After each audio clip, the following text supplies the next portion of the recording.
es mercado eléctrico mayorista. Vamos a hablar de los aspectos regulatorios, operativos y comerciales en la República Dominicana. Inicialmente vamos a ver una breve introducción. Como pueden ver aquí, el índice temático que tenemos hoy es el siguiente. Primero vamos a hacer una introducción de lo que fue la reforma del sector eléctrico en República Dominicana, el proceso de la capitalización, así como los aportes de este proceso. Vamos a hablar del mercado eléctrico mayorista, pero básicamente lo único que nos vamos a detener es cómo se determinan los precios del mercado spot y algún pequeño proceso de la transacción económica. Como todos sabemos, el tiempo, solamente viendo un solo punto de estos, prácticamente se nos iría todo el tiempo del webinar. Ya luego ahí podemos en un próximo abundar sobre los otros procesos. Entonces también vamos a ver las instituciones del sector eléctrico en República Dominicana, cuáles son los organismos reguladores, quién es el operador del mercado y el operador de la red. Vamos a ver algunas estadísticas también, la situación actual del sector eléctrico en República Dominicana, la matriz energética y la parte de planificación de la operación, que la van a ver ya bien en detalle con el ingeniero Miguel Rosario. Entonces, visto esto, vamos a iniciar con la introducción que tenemos hoy. Clarisa, disculpa, está cambiando la presentación.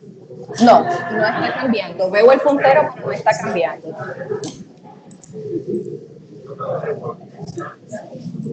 Bien. Ahí sí ya está. Sí, como introducción, como todos sabemos, el mercado eléctrico, al igual que otros servicios públicos como el agua, saneamiento, gas y telecomunicaciones, sufrió profundos cambios en los años 80. O sea, eso no solamente fue en República Dominicana, sino fue en todo el mundo. Históricamente, la electricidad fue provista por empresas monopólicas que generalmente eran públicas. Y las cuales abarcan distintas etapas del sector productivo, como son la generación, transmisión, distribución y comercialización. Básicamente ese es el esquema general que se maneja en todos los países. Algunos de estos mercados, lógicamente, continúan siendo monopolios naturales. Un monopolio natural es permitido cuando la demanda de los servicios públicos se satisface de manera económica y eficiente, como es el caso, por ejemplo, de la empresa de transmisión. Hasta ahora no ha habido la necesidad de República Dominicana de liberalizar este mercado. Sin embargo, hay otros países que han introducido competencia en transmisión. Por ejemplo, vamos a citar el caso de Guatemala, que Guatemala es un país donde hay 9 empresas de transporte.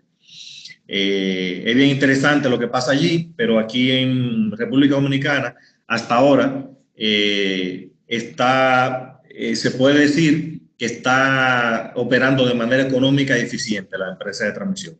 Por eso continúa como monopolio la empresa de transmisión.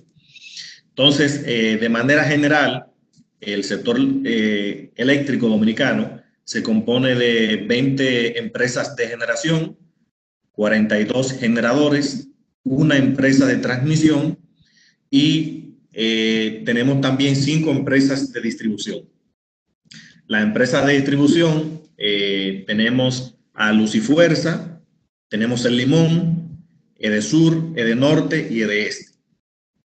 Entonces, las líneas de transmisión es el medio físico mediante el cual se realiza la transmisión de energía eléctrica en grandes y medianas distancias y constituyen las arterias a través del cual fluye la energía eléctrica desde los centros de generación hasta los centros de consumo. En República Dominicana, básicamente la barra de referencia que se utiliza se llama Palamara 138. Hay otros nudos que manejan mayor capacidad. Por ejemplo, ya tenemos redes de 345.000 voltios, como es Julio y el Naranjo, que en este momento se está evaluando cambiar la barra de referencia. pero solamente se está en proceso de evaluación. Entonces, vamos a hablar ahora de la reforma del sector eléctrico. Básicamente, ¿por qué fue necesaria la reforma y qué desarrollo hemos tenido? La reforma, ¿por qué se hace en República Dominicana? En ese momento, por la falta de inversión del Estado en los proyectos de generación. La constante salida que teníamos de las plantas en ese momento, porque eran plantas muy obsoletas y ya tenían un tiempo largo de servicio. Y lógicamente, por el crecimiento natural de la economía, que como todos saben, un crecimiento de la economía influye en una mayor demanda de electricidad. También la ampliación de la cobertura en el sector de distribución. En ese momento, en los años 80, años 90, todavía teníamos una gran parte de la población que no tenía acceso a la electricidad. O sea, por eso era necesario hacer una reforma. También la falta de planificación para un abastecimiento futuro de la demanda.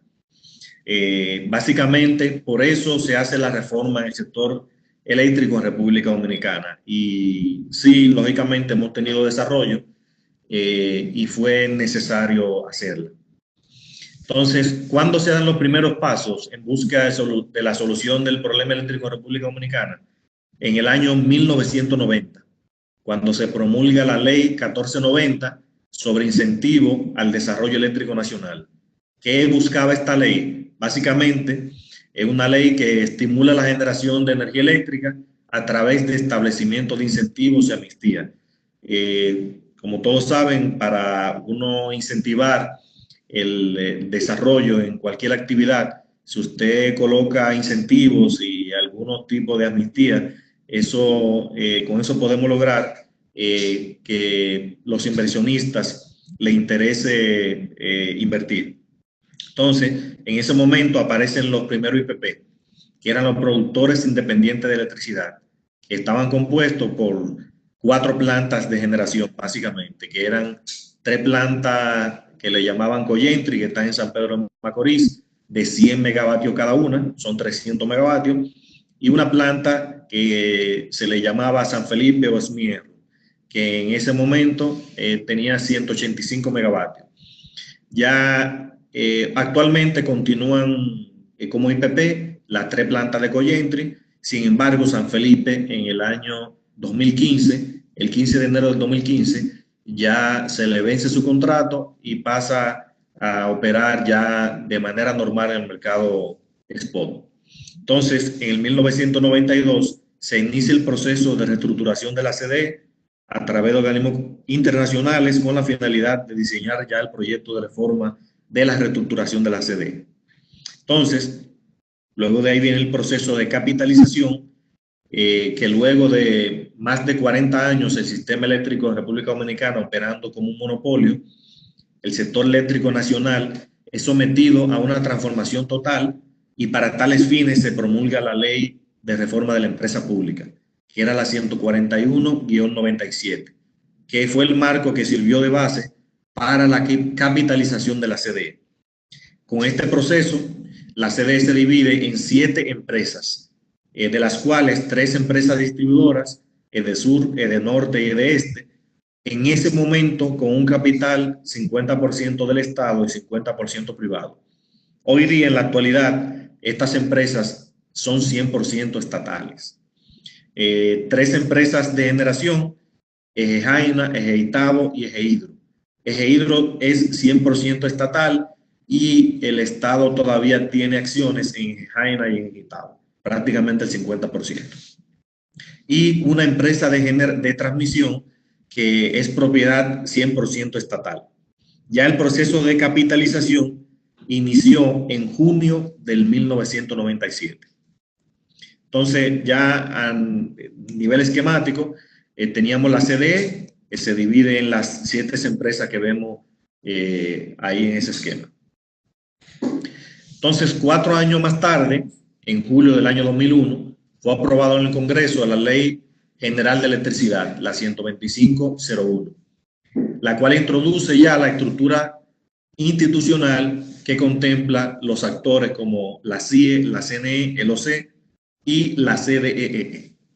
Entonces, un año luego, o sea, en el año 2002, se aprueba ya el reglamento de aplicación de esa Ley General de Electricidad. Básicamente, ese fue el proceso de capitalización. Entonces, ya a partir de este proceso, se crean 3 empresas distribuidoras y se le asignan ya mediante un contrato de concesión cada zona, la zona de concesión de cada una de estas empresas. Que básicamente, si pueden ver aquí en este esquema, pueden ver que la EDESUR contempla ya lo que es el Distrito Nacional, desde la Máximo Gómez hacia el suroeste y toda la zona sur del país, y tiene aproximadamente 17.900 kilómetros cuadrados. Entonces, Edenorte ya contempla toda la zona norte del país, es un poquito más grande, tiene 19.000 kilómetros cuadrados, y ya entonces Edeeste, que contempla ya toda la zona este del país, la provincia de San Pedro de Macorís, La Romana, Tomayor, El Seibo, y lo divide ya físicamente. La Máximo Gómez, hacia el lateral de la avenida Máximo Gómez, tenemos ya lo que es la zona este y el río Isabela. La zona este es la más pequeña, que tiene 11.000 kilómetros cuadrados, y también el mismo contrato de concesión se designa que hay una exclusividad de 100 metros más allá del último poste. ¿Qué quiere decir esto? Que como la zona está dividida por territorio, no así eléctricamente, si mi responsabilidad o la responsabilidad de cualquiera de las empresas de distribución es llevar el servicio hasta 100 metros luego de su último poste. O sea, si eléctricamente la zona este de este tiene eléctricamente su último poste más cerca que de norte o de sur, esa zona debe ser suplida por el este en este caso. Entonces, eso también quedó bien establecido en el contrato de concesión. Hay otro dato importante, que es, como podemos ver acá, que en la zona este hay un superávit. ¿Qué quiere decir eso? Que la mayor concentración de la generación se encuentra ubicada en la zona este. Por eso la zona este se considera como una zona exportadora. Sin embargo, en la zona sur prácticamente tenemos la misma generación que demanda. Y en la zona norte tenemos un déficit de generación. O sea, como todos saben, donde se concentra la mayor cantidad de generación, es favorable por el tema de las pérdidas y los factores de nodo. Entonces, en el caso de Edenorte, como hay un déficit de generación, que hay pocos generadores que están instalados en esa zona, los factores de nodo lo perjudican en esa zona. O sea, esa empresa distribuidora tiene que pagar ese factor de pérdida. Entonces, por esa razón es que en este momento se está en un proceso de licitación y se va a tratar de que la generación se instale en esa zona. Entonces, como aporte de la reforma, el principal aporte de la reforma del sector eléctrico fue la siguiente: o sea, la división de los mercados en un mercado mayorista y un mercado minorista, y la separación de las actividades de generación, transporte, distribución y ya la operación del mercado, que está a cargo del OC. Entonces hay un mercado mayorista y un mercado minorista, que el mayorista es donde interactúan las empresas distribuidoras con ya el sector generación y transporte, y el minorista es donde interactúan las empresas distribuidoras con los usuarios finales. Básicamente estas actividades son actividades reguladas. Entonces, como todos saben, el objetivo principal de los mercados es que haya muchos vendedores, muchos oferentes y muchos demandantes. Lo ideal sería